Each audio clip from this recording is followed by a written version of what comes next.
Pak,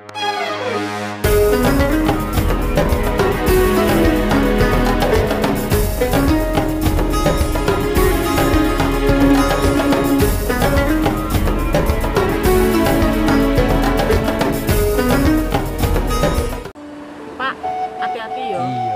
Bagi para pekerja keras yang berlomba dengan matahari pagi, Bojomu mulai yuk. Durung Kang. Ya, badai dengan kategori 4 ini Yuk, datang dengan bojomu yuk. Bojoku ngapa? ada jaminan kecelakaan kerja. Buat yang banting tulang demi cita-cita yang tersayang. Ada jaminan hari Aku boleh tua. jadi pilot nggak? Boleh, Nduk.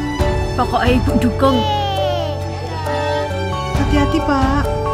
Untuk yang memutar roda mengejar rezeki, nggak khawatir jalani hari. Ada jaminan kematian dan beasiswa 2 anak. BPJS Ketenagakerjaan agar mereka bisa kerja keras bebas cemas. Pasti aman, pasti cair, pasti tenang. Perlindungan pekerja sejahtera. BPJS Ketenagakerjaan.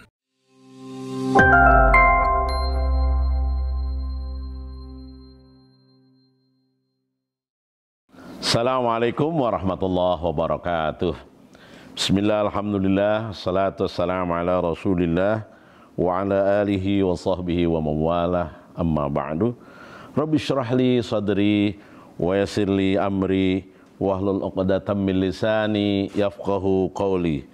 Rabbi zidni ilman warzuqni fahman. Para pemirsa di mana berada, puji syukur kehadirat Allah yang maha segalanya, yang atas limpahan karunia rahmatnya, alhamdulillah kita kembali dipertemukan dengan bulan suci Ramadan, bulan yang penuh ampunan, bulan yang penuh dengan rahmah, dan bulan yang penuh dengan maghfirah. Salawat teriring salam semoga tercurah pada baginda Nabi besar Muhammad SAW, keluarga, sahabat, dan pengikutnya yang istiqomah ila yaumil qiyamah. Para pemirsa yang budiman, momentum Ramadan ini kalau dalam aspek waktu terbagi 3 ya. Waktu untuk menjalankan saum itu sendiri ya. Yang kedua, waktu untuk menjalankan zakat fitrah, zakat mal. Dan yang ketiga, waktu untuk menyatakan diri qad aflaha man tazakka wa dzakara asma rabbih fasalla. Nah, ketika menjalani 3 kegiatan tadi, bagaimana kita kembali ke fitrah kalau kita tidak memperhatikan nilai-nilai yang ada pada 3 pembagian peruntukan waktu tadi. Setiap kita berjumpa Ramadan, alhamdulillah dalam hal ini negara hadir, terutama kepolisian, TNI, dan masyarakat, ya, khususnya saat melindungi masyarakatnya ketika mudik Lebaran misalkan. Baik itu keluar Jawa, baik itu di dalam di Pulau Jawa dan seterusnya. Nah, begitu sudah dijaga oleh para aparat negara kita, kenapa masih saja terjadi kecelakaan ya? Ya, ada yang sampai bahkan korban jiwa ya dalam hal ini. Ternyata setelah dipelajari, ini penyebabnya antara lain, pertama, supirnya terlalu ngebut ya. Ini maksudnya apa? Jika dihubungkan dengan pembagian apa yang dilakukan di bulan Ramadan ini. Nah, Ramadan mendidik kita untuk bisa mengendalikan hawa nafsu. Ya. Maka ketika kita mengendarai kendaraan roda 4, jangan sampai terlalu ngebut. Karena apa? Bakal fatal dan bahkan penyebab kecelakaan yang saya katakan tadi, menelan korban jiwa. Apapun dengan alasan kita ngebut dan lain sebagainya yang saya gambarkan tadi, ini penyebab kecelakaan dalam berlalu lintas. Baik itu saat membawa roda 4 maupun juga kendaraan lain tentunya, sehingga tak terkendali apa yang kita kendarai tadi gitu. Yang kedua, penyebab kecelakaan lalu lintas itu sendiri adalah ketika remnya blong, ya, ketika remnya blong. Nah, manusia dengan pembagian yang saya jelaskan tadi ini agar dirinya itu bisa mengendalikan diri, ya, jangan sampai lepas dari keimanan.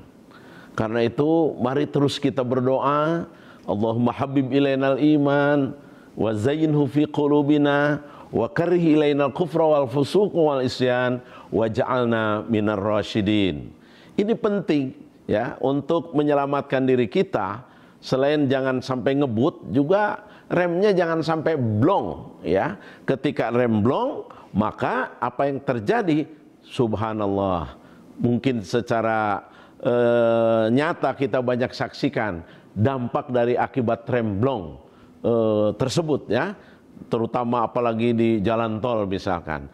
Nah, momentum supaya bisa kembali ke fitrah, maka rem kita harus kuat, baik mengendalikan diri untuk tidak memakan harta orang lain, atau juga menjarah harta yang bukan haknya, atau juga tindakan-tindakan lain yang bisa merugikan diri, keluarga, dan negara tercinta Indonesia yang kita banggakan ini.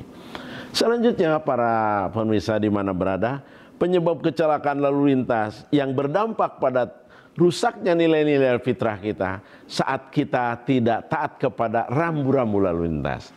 Rambu lalu lintas dimaksud ada yang disebut dengan haram, halal, mubah, makruh, ya, itu antara lain, ya.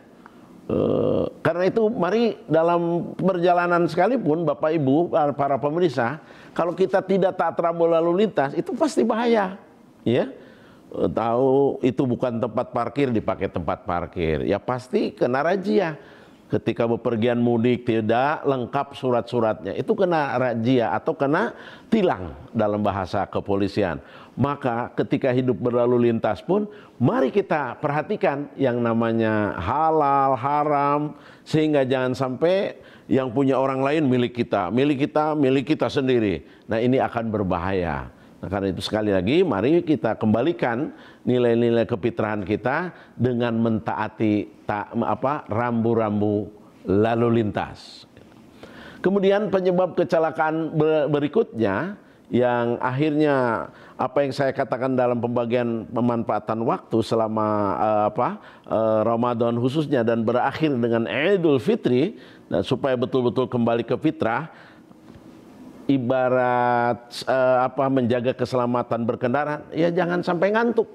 Nah, kita pun di bulan Ramadan ini dan setelahnya, mari kita tingkatkan, apalagi di bulan Syawal, mari kita tingkatkan semangat puasa saum sunnahnya misalkan.